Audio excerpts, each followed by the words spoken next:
If you were to sell your home on your own without an agent, what type of seller, for sale by owner, FSBO, would you be? You've been cooped up for months with all those folks in your house. And you've determined that it's high time for a lifestyle change.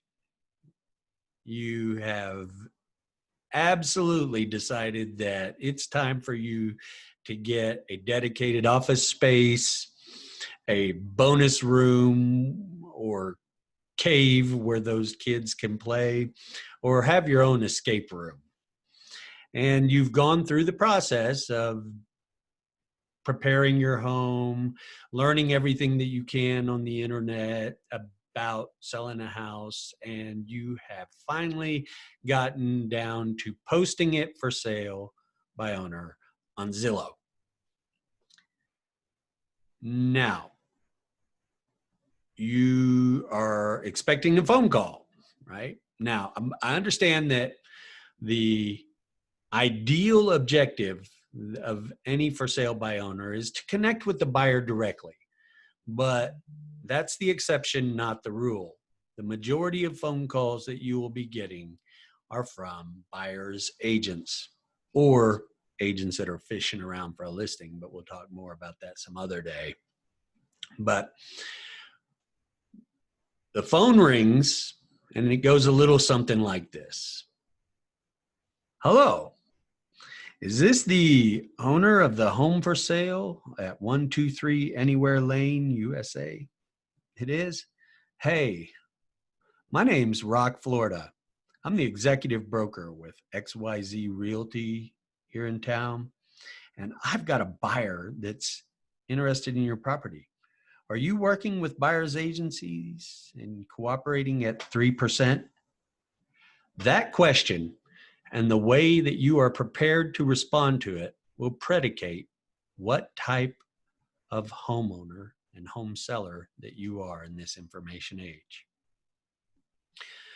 I've been coaching for sale by owners for over 15 years in how to maximize their profit and minimize their stress in the process by minimizing or completely eliminating buyers, agents, and agency fees from their processes.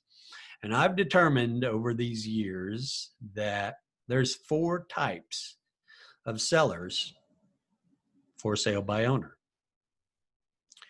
I'm going to list them out in order of degree of difficulty which they are likely to experience in attaining their objective, which we're going to assume is the maximum profit with the least time or stress.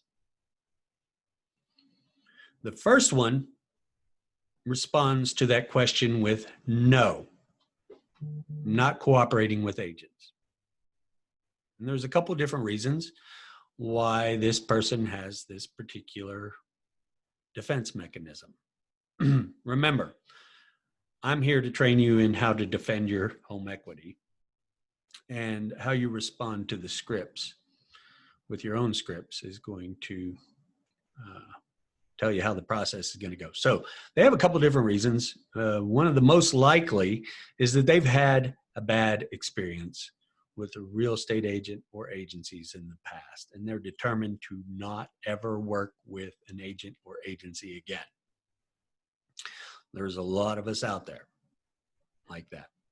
And the other reason why they may respond with no is that they know that they have no obligation to compensate a service provider for another person's contracted service. They have no obligation to, and they know it. But they're going to have a real difficult time developing a relationship and goodwill in the event that that agent is representing their highest and best buyer, because no just slams the door, right? Now, if they're a really good salesman, they'll know that they only have to get about another 6 more no's before there's a yes at the end because of the fatiguing of the objection overcoming. But let's not go there. So the second type of for sale by owner is it depends. What does it depend on? Now, I happen to know that it depends on what your net proceeds needs to be, or what you anticipate your sales price to be, because you priced it X amount higher than what you need, and you've only buffered with so much space. Now, one of the reasons this becomes a very difficult position to defend is because it's real hard to continue on with that conversation without disclosing your position. It depends on how much you need. So for me to determine as an agent how much I'm going to be able to get paid out of you, it depends, 3%. So you've already told me that 3% is a possibility at what you're asking for it. However, maybe I can get more than that. You haven't determined what your budget is for third-party service providers. So that's a very difficult position to defend. Now, the third type of for sale by owner is the yes, absolutely. We are so happy you called and willing to cooperate at 3%. No questions asked. They just want to save 3%, which, you know, with the average home sale being at or around $300,000 in the United States of America, they just want to save about $9,000. You know, they just want to do it themselves. They have the time. They're at home all the time anyway. They have the resources, and they just don't want to pick a fight. They're very amenable, affable, great people to work with. And quite frankly, they may be getting paid more than they would on an open market listing, or the buyer's agents may. So again, they'll have less difficulty, but the person that is most likely to achieve their best net objective, and the person that is most educated and informed on the principles, policies, and procedures of the marketplace, is the fourth type of for sale by owner, who responds to that question with, yes, we'd love to cooperate with buyers agencies. However, our cooperative fee is X% or Y flat fee. These folks understand that they have no obligation to compensate another party's service provider, but they also understand the value that a person with all the proper forms and third-party service provider relationships, and hopefully the experience to have gone through this a few times before, that there's value there. And there's several different ways you can go about determining what the best cooperative fee for you in your position would need to be. I'm here to train you how to be a four, how to be an educated, informed consumer that is becoming a marketer and representative of their own real asset on the marketplace. And you need to know your market. One of the things that is constant is that nothing is constant. Everything's subject to change. And the average buyer's agency commission has been dropping because of more reduced commissions and such. But in your marketplace, for instance, in this marketplace in Washington County, Arkansas, their tradition has always been 55% to the listing agency, 45% to the selling agency, which reduces down to a 3.3% to the listing agent, 2.7% to the buyer's agent. So just knowing that piece of information as a for sale by owner in this marketplace would save you almost $1,000 if you were to respond with, yes, we'd love to cooperate at 2.7%, right? And not playing the game by their rules, but by your rules, or by the established rules of the traditional structure in your marketplace. Again, you're not going to, most agents can't negotiate their way out of a bag if it's not on the script. I'm sorry, but it's true. And if you were to come out there with, say, 2.5%, that'd save you about $1,500 on the $300,000 sale, $2,500 on a $500,000 sale. But knowing your market and knowing the traditions and the standards that are currently existing will benefit you. always. Know what the average home sale is in your marketplace. Because when that agent says, well, I'm worth 3%, right? And say, for instance, you're selling a $350,000 house, right? But the average in your marketplace, average home sale is 240,000, right?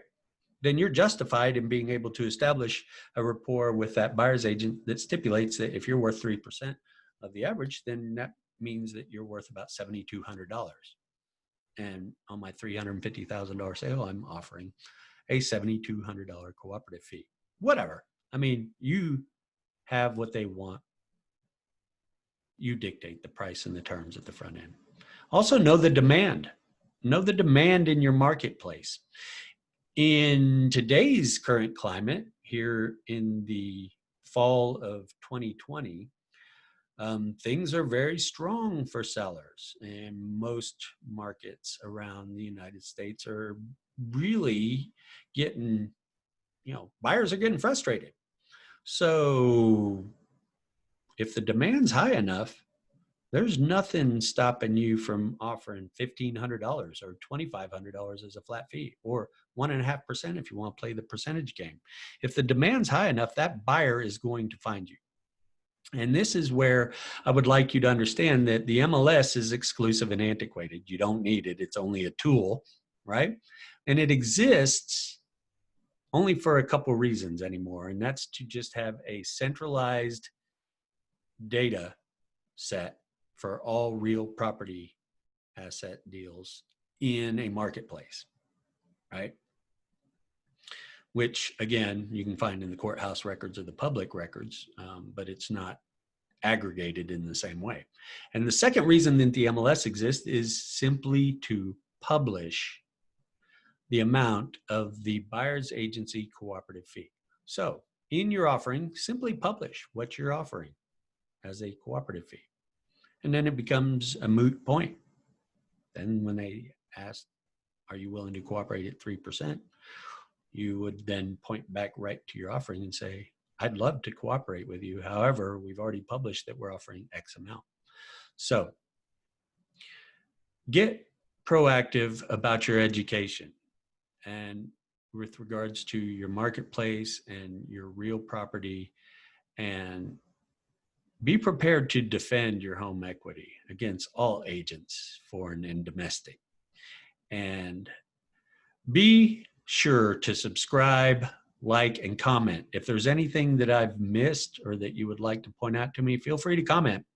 I'm here to learn continually as well. And I really pray that you're going to make it a great day. Bye-bye.